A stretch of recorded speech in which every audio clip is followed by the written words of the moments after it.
الحمد لله وكفى وسلام على من اصطفى أما بعد فقال الله تبارك وتعالى في القرآن المجيد والفرقان الحميد فأعوذ بالله من الشيطان الرجيم بسم الله الرحمن الرحيم إنما يخشى الله من عباده العلماء إن الله عزيز غفور قال إن الذين قالوا ربنا الله ثم استقاموا تتنزل عليهم الملائكة صدق اللہ العظیم.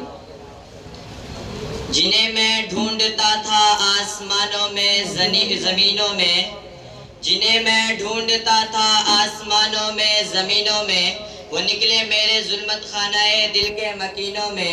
جلا سکتی ہے شمع کوشا کو موز نفس ان کی، جلا سکتی ہے شمع کوشا کو موز نفس ان کی. الہی کیا چھپا ہوتا ہے اہل دل کے سینوں میں. نہ پوچھ ان فرقہ پوشوں کی غرادت ہو تو دیکھ ان کو، نہ پوچھ ان فرقہ پوشوں کی غرادت ہو تو دیکھ ان کو. یدی بیضا لے بیٹھے ہیں اپنے آستینوں میں. محترم سامعین کرام، آئے ہوئے مہمانان عظام اور ہمارے بزرگان دین اور اساتذہ کرام اور ہمارے اہم عمر ساتھیوں، آج میں ان یاران باصفا، شہیدان عشق و وفا، وارثان بلال اور سراخیل آزادی کے تذکرے کا سعادت حاصل کر رہا ہوں، جن کا قلب و جگر اسلام کی عظمت سے معمور تھا، جن کے چہرے پر عظمت استقلال کی کرنیں جلوہ فگن تھی، جن کا دل جذبہ جہاد سے شرسار تھا، جنہوں نے اپنی زندگی اسلام کی سربلندی اور اعلی کلمت اللہ کے لیے وقف کر دیا، جن کی ایک تاریخ ہے، جن کی ایک داستان ہے، جنہوں نے اسلام کی ہر دور میں آبیاری کی ہے، جنہوں نے پرچم اسلام، جنہوں نے چمنستان عالم کی طرف بھرنے والی ہر بات سموم کی راہ میں دیوار آئینی بن کر حائل ہوئے. میرے دوستو، اس چمنستان عالم کا پتا پتا اور بوٹا بوٹا اس بات پر شاہد ہے کہ یہ طبقہ اصحاب فکر و نظر، وارثان قلب و جگر کا طبقہ ہے، جنہوں نے تاریخ کے ہر نازک موڑ پر امت کی رہنمائی اور دستگیر فرمائی ہے،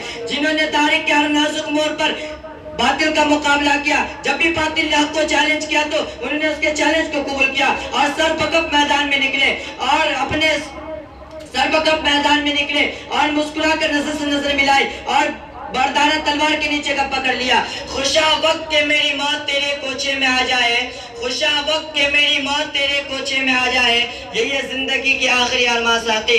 غرض انہوں نے ہر محاذ پر باطل کا مقابلہ کیا، ہر طرف سے مقابلہ کیا. ضرورت پڑی تو گولی چلائی، ضرورت پڑی تو تلوار چلایا، تلوار پھینک کر قلم اٹھا لیا. ضرورت پڑی تو اپنے شعلہ نوالیہ سے طوفان و تنترے سے شہکوز و بیباک کا کام لیا. ضرورت پڑی تو اپنے قوم کے ننھے نونہال کی تربیت اصلاح فرما کر باطل کے دیوار آئینی اور فولادی لشکر تیار کر دیا. آج میں انہیں جانبدار اور سرفروش شاہ اسلام کی تھوڑی سی تاریخ اور ادنا سا جھلک دکھلانا چاہتا ہوں، جنہوں نے جنگ آزادی میں کیا کارنامہ انجام دیے اور ان کا کیا مقام رہا ہے.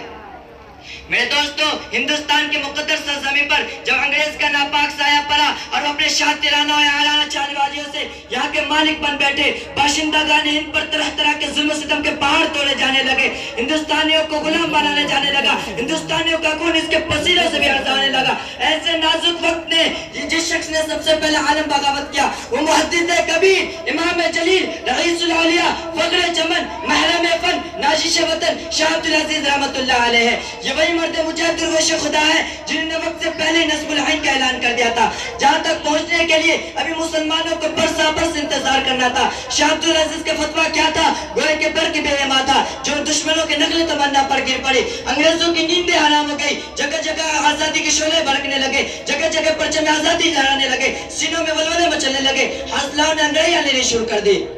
مدارسوں میں بیٹھ کر قرآن و حدیث کے درس دینے والے علماء کرام، خانقاہوں میں بیٹھ کر اپنے خون و جگر سے شمع اسلام کو روشن کرنے والے مشائخ اعظام اپنے مدرسوں اور خانقاہوں کو چھوڑ کر میدان میں آ گئے اور فرنگے کے خلاف میں معاہد بنا کر منزل مقصود کی جانب شر و سامانی کے عالم میں نکل گئے اور کہے میں اکیلا ہی چلاتا جانب منزل مگر، میں اکیلا ہی چلاتا جانب منزل مگر، راہرو آتے گئے کارواں بڑھتا گیا کہ مصداق بن گیا. میرے دوستو، یہ کارواں طویل مسافت طے کرتے ہوئے کس طرح منزل مقصود کی جانب چلا، یہ ایک لمبی داستان ہے. یہ طویل مسافت طے کرتے ہوئے ان کے پاؤں مسلسل لہولہان ہوتے رہے. ہزاروں اور لاکھوں کی تعداد وجود گبار راہ بن کر اڑ گیا. کبھی جبر تشدد کے خار جھاڑیاں ان کے دامن کو تار تار کیا تو کبھی وحشت و بربد کے پہاڑ ان کے راہ میں حائل کیا گیا. مگر اس بزم جنوں کے دیوانے ہر راہ سے منزل کے پہنچنے کی کوشش کی. میرے دوستو ہر راہ سے منزل تک پہنچنے کی کوشش کی. بے پرواہ منزل کی تلاش میں کئی مالٹا کے کوٹلیوں میں کام کرتے ہیں تو کبھی عدالت کے کھٹگڑے میں کھڑے ہو کر نغمہ آزادی سناتے ہیں تو کبھی پھانسی کے پھندے کو چوم کر منزل کا نشانہ پوچھتے ہیں. ہر راہ سے بچنے کی کوشش کی. تاریخ ہند ہم سے کہتی ہے اس بزم جنوں کے دیوانے ہر راہ سے پہنچے یزدہ تک. اس بزم جنوں کے دیوانے ہر راہ سے پہنچے یزدہ تک. ہے عام ہمارا افسانہ دیوار چمن سے زندہ تک. 100 بار سوارا ہے ہم نے اس ملک کے گیسوے برہم کو. 100 بار سوارا ہے ہم نے اس ملک کے گیسوے برہم کو. یہ اہل جنوں بتلائیں گے کیا ہم نے دیا ہے عالم کو. واقعہ یہ ہے کہ اگر ہندوستان کی جنگ آزادی میں علماء کرام حصہ نہ لیتے تو ہندوستان کبھی بھی آزاد نہ ہوتا. اگر سرخیل آزادی نہ ہوتی تو تحریک آزادی نہ چلتی, تحریک بالاکوٹ نہ چلتا, تحریک ریشم رومال نہ چلتا, تحریک خلافت نہ چلتا, ہندوستان چھوڑ تحریک نہ چلتا. چنانچہ سن 1857 عیسوی میں 2 معاہد بنائے گئے. ایک معاہد امبالہ میں جس کی قیادت حضرت مولانا تھانسی رحمۃ اللہ علیہ کے پاس تھی. دوسری معاہد شاملی میں جس کی قیادت حضرت مولانا حاجی امداد اللہ مہاجر مکی کے پاس تھی. میرے دوستو اس جنگ آزادی میں بڑے بڑے علماء صلحاء شہید و زخمی ہوئے. اسی جنگ آزادی میں مولانا قاسم نانوتوی رحمۃ اللہ علیہ زخمی ہوئے. اسی جنگ آزادی میں مولانا گنگوئی حضرت گنگوئی رحمۃ اللہ علیہ زخمی ہوئے. اسی جنگ آزادی میں حافظ دامی شہید ہوئے. میرے دوستو سن 1857 کی جنگ آزادی میں 2 لاکھ مسلمان شہید ہوئے جس میں سے 51,000 علماء کرام تھے. صرف دہلی میں 500 علماء کرام کو پھانسی کے پھندے پر لٹکا دیا گیا. میرے دوستو بہرحال ہندوستان میں سب سے بیدار مسلمان ہے. جنگ آزادی مسلمانوں نے ہی لڑی ہے. مسلمانوں کے اندر جب تک جذبہ جہاد موجود ہے وقت تک ہم ان لوگوں پر حکومت نہیں کر سکتے. اس لیے جذبہ جہاد کو ختم کرنا ضروری ہے. جذبہ جہاد کو ختم کرنے سے پہلے ایک اور چیز کا ختم کرنا ضروری ہے. وہ یہ ہے کہ ہندوستان سے علماء کرام اور قرآن کریم کو ختم کر دیا جائے.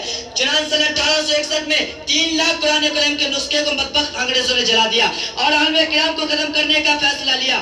میرے دوستو مورخ ایڈورڈ ٹانسن اپنی یادداشت میں لکھتا ہے کہ سن 1864 سے لے کر سن 1867 تک انگریزوں نے علماء کرام کو ختم کرنے کا فیصلہ لیا. یہ 3 سال ہندوستان کی تاریخ میں سب سے علمناک سال ہے. اس 3 سال میں 14,000 علماء کرام کو تخت دار لٹکا دیا. ٹامسن کہتا ہے کہ دہلی کے چاندنی چوک سے لے کر خیبر تک کوئی ایسا درخت نہ تھا جہاں پر علماء کرام کی گردنیں نہ لٹکی ہو. ٹامسن کہتا ہے کہ علماء کرام کے جسم کو تانبے سے داغا گیا. ٹامسن کہتا ہے کہ علماء کرام کو سوروں کے کھال میں بند کر کے اور دھکتے انگاروں پہ ڈال دیا گیا. ٹامسن کہتا ہے کہ علماء کرام کو ہاتھیوں کے اوپر چڑھا کر درخت سے باندھ دیا گیا اور اوپر سے نیچے سے ہاتھی کو چلا دیا گیا. ٹامسن کہتا ہے کہ لاہور کی شاہی مسجد جس کے صحن میں انگریزوں نے پھانسی کا پتہ بنایا ہوا تھا, ایک دن میں 80 علماء کرام کو پھانسی دیا جاتا تھا. ٹامسن کہتا ہے کہ لاہور کے دریالہ واڑی میں 80 علماء کرام کو پوڑیوں میں بند کر کے اوپر سے نشانہ لگایا جاتا تھا. ٹامسن کہتا ہے کہ میں جب دہلی میں اپنے خیمے میں گیا تو مجھے مردار کی بو محسوس ہوئی. میں اپنے خیمے سے باہر چلا گیا تو دیکھتا ہوں کہ آگ کے انگارے دہک رہے ہیں. 40 علماء کرام کو بلایا گیا, ان کے کپڑے اتارے گئے اور اس آگ کے انگارے میں ڈال دیا گیا. میرے دیکھتے ہی دیکھتے 40 اور علماء کرام کو بلایا گیا, ان کے بھی کپڑے اتارے گئے اور انگریزوں نے کہا اے مولویو تم میں سے ایک یہ کہہ دو کہ ہم سن 1857 کی جنگ آزادی میں ہم شریک نہ تھے, ابھی چھوڑ دیتے ہیں. ٹامسن کہتا ہے کہ مجھے پیدا کرنے والے کی قسم کوئی عالم ایسا نہ تھا, سارے کے سارے عالم پک گئے لیکن کسی نے بھی انگریزوں کے سامنے گردن جھکانا قبول کیا.